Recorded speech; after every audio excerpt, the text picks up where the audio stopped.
Bonjour et bienvenue sur cette première vidéo sur la deuxième série où je parle de la sténographie au Québec. Donc tout d'abord, c'est quoi la sténographie? La sténographie, c'est l'art de transcrire l'oral à la vitesse de la parole. Pour ce faire, il existe 3 méthodes. La première et la plus ancienne est la sténographie à proprement parler. Donc sténo, c'est un préfixe qui veut dire vite ou rapide. Graphie, c'est l'écriture manuscrite. C'est quand même rare de nos jours, même si ça existe encore. On utilise pour ça un crayon et du papier. C'est des codes pour que ça soit assez rapide pour suivre la vitesse de la parole. Donc des codes qui ressemblent un peu à ce qu'on voit sur l'image.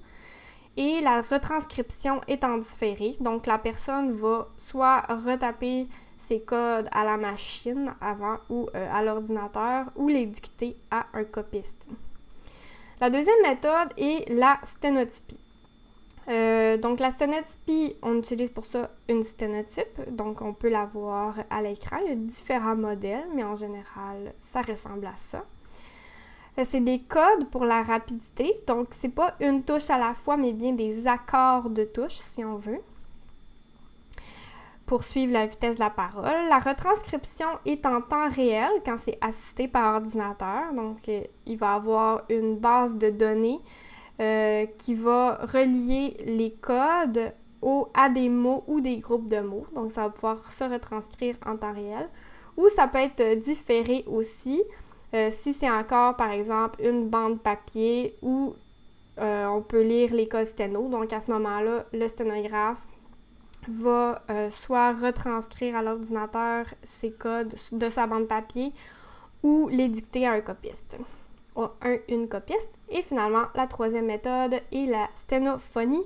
Donc, sténo encore pour rapidité, phonie pour la voix ou la parole. Mais on appelle ça le plus souvent sténomasque. L'outil, donc, est un sténomasque avec une enregistreuse. Ça ressemble un peu à ce qu'il y a sur la photo. C'est en fait un micro qui est dans ce masque-là. Le masque sert à éviter que tout le monde entende ce qui a été dit parce que le principe est de répéter ce qui se dit dans le micro pour que ce soit enregistré. Il peut y avoir des codes pour la ponctuation, par exemple, des intervenants, si c'est assisté par ordinateur avec un logiciel de reconnaissance vocale. Puis la retranscription peut être en temps réel, donc si c'est assisté par ordinateur, ou différé, quand c'est seulement enregistré sur une bande sonore. Pourquoi qu'on fait ça? Finalement, taper à la vitesse de la parole ou dicter à la vitesse de la parole, c'est pour en faire une transcription. Une transcription, c'est un cahier qui va être imprimé ou un fichier PDF ou un fichier PDF qui va contenir le verbatim complet, fidèle et exact de ce qui a été dit, mot pour mot. Donc, la transcription, ça peut servir de preuve. Ça, c'est vraiment un élément clé. Puis, ça peut servir de preuve parce que le sténographe a un serment d'office qui assure l'exactitude de son travail. Puis ça, c'est à la fin d'une transcription, il y a le serment du sténographe avec sa signature qui certifie que le tout est fidèle et exact à ce qui a été dit. Le sténographe, c'est un officier de justice de la Cour supérieure. C'est aussi un commissaire à la sermentation. Donc, par exemple, il va pouvoir assermenter des témoins. C'est une partie neutre, toujours. C'est souvent, majoritairement, un travailleur autonome et c'est une part importante de l'appareil judiciaire. Le sténographe peut être appelé à travailler à différents endroits. Donc, je vous nomme quelques exemples où on peut retrouver un sténographe. Premièrement, on peut trouver un sténographe lors d'interrogatoires hors cours. Ça, c'est quand même assez fréquent. Donc, ça va être des litiges civils. Ça va souvent être dans les bureaux d'avocats ou sinon, ça peut être aussi dans les salles d'interrogatoire des palais de justice. Ça peut être des mandats de quelques heures ou même 1 heure et moins, et où ça peut aller à plusieurs jours, dépendamment du dossier. Ensuite, on peut retrouver des sténographes lors de comités de discipline. Les comités de discipline des ordres professionnels, comme par exemple les ingénieurs, les pharmaciens, acupuncteurs, physiothérapeutes, etc. On peut trouver à ce moment-là différents stades. Donc oui, il y a des interrogatoires, il peut y avoir aussi des plaidoiries, etc. Et c'est présidé par un avocat et qui est accompagné de 2 membres de l'ordre.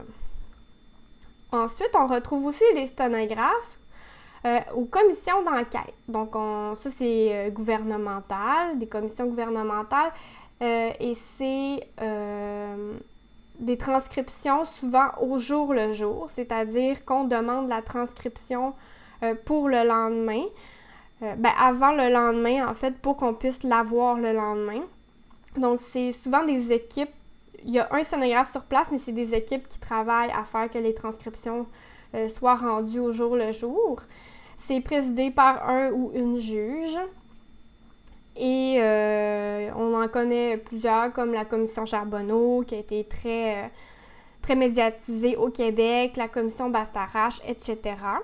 On peut aussi retrouver des sténographes au Sénat, lors de conférences, certaines chaînes de télé qui offrent du sous-titrage, qui sont faits non pas par des machines où ce qu'on voit qu'il y a plein d'erreurs étranges, mais plutôt par des sténographes. Dans ce temps-là, c'est super bien écrit. Le sténographe peut aussi transcrire des audios du criminel sur demande du ministère de la Justice, parce que au criminel, il y a très très rarement des sténographes sur place, sauf que c'est enregistré, c'est des enregistrements audio, et si on a besoin des transcriptions, par exemple, parce que le dossier va en appel, on va demander à des sténographes d'effectuer la transcription de l'audio qui a été enregistré. Donc, le sténographe doit avoir quand même plusieurs qualités. J'en ai listé quelques-unes ici. Donc, il doit être professionnel, évidemment. Il doit être quand même discret, dans une certaine mesure.